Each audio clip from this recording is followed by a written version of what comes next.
everybody, what's up? I'm back with another soap video, and today we're going to be making this. I'm going to call it a rimmed stained glass type soap. I don't know.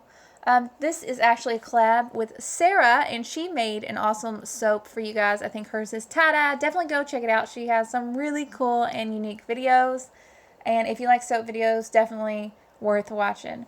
I'm going to take some of my giant block of melt and pour soap. You don't have to buy a giant block of it. They come in small batches. I'm going to melt down about 16 ounces, and then I'm using a Caribbean Blue Shimmer color block. I'm just going to add a little bit to the soap at first, and then I'm going to add another little small piece into there and make the color of the soap just a little bit darker and pour my second layer. For each layer, you want to make sure that the first layer has set before you add the next layer of the darker color. You don't have to make this in layers. You can just do, one batch of light, another batch of dark, another batch even darker. You don't have to do it in layers like this. This was just easiest for me.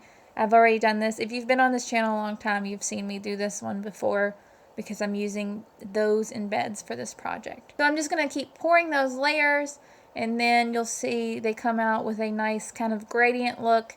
And this gradient really kind of helps give it a lot more dimension in the final product, I think. Next, I need to stir up my opaque base. In this video, I'm using clear melt and pour with titanium dioxide and Caribbean Kiss mica. If you don't want to use the titanium dioxide, you can always use goat's milk melt and pour, which is white, and just add whatever body safe colorant that you want. Once this is mixed up, I'm just going to move it off to the side and let it start to cool down. Next up, I need to start chunking up my other blue soaps, and I'm just going to cut these into little small pieces and hopefully make them my embeds. And you can make these as smaller, as large as you want. I personally like to make them pretty small. I think they're really pretty. I think they kind of look like, I don't know, a plate of jewels here. I couldn't stop playing with them. After I get them all chunked up, I'm going to grab a Ziploc bag or a sandwich bag, whatever you want to call it, and I'm going to put those in there. And then I'm going to take a little bit of Snowflake Sparkle Mica and just drop a little bit in there and give it kind of a dusting to make things shimmery and shiny. And I mean, come on, who doesn't love sparkles, right? So why not? After I added the mica, I just gave the bag a good shake around. And now it's time to take that blue mixture, and I'm just going to drizzle in a little bit into the bag. This is cooled off a lot by now, so it should be okay to touch through the bag. I'm just going to put a little bit in here to help mold these embeds together. You can see I'm kind of squeezing them together. That little bit of soap that we added is just going to act like glue. We're not going to go overboard with a lot of it or anything. Just we want it to be just enough to hold things together, and it's cool to the touch, so be careful. After our embed has set, I'm going to take it out of the plastic.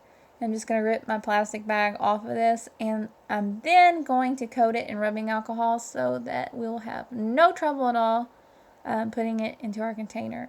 I'm taking a clear drinking cup. It doesn't have to be clear. I'm just taking a drinking cup here, and I'm putting our big huge embed down into it like so, and I'm going to pour our other color into the cup to create a rim. Now it's important to note that this blue color that I'm pouring in here has cooled down to at least 120 degrees. If you don't have a thermometer, it kind of starts to get gloopy and there's a film on it, and you can tell that it's cooled down considerably.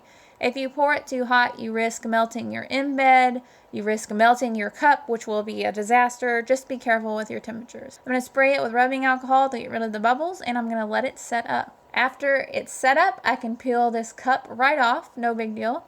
And here's a look at our finished soap. I really think it's cool how it's got this kind of rim around it. It reminds me of some of the soaps you see online. The inside is nice and shimmery and pretty, and I actually went ahead and took these outside because the lighting in my house was not doing these things justice. I think they are so cool and bright and fun, and since it's been so cold here, they definitely reminded me of the weather. So I hope y'all like this video. Don't forget to check out Sara's channel, and I hope y'all are having a real great day. Bye guys.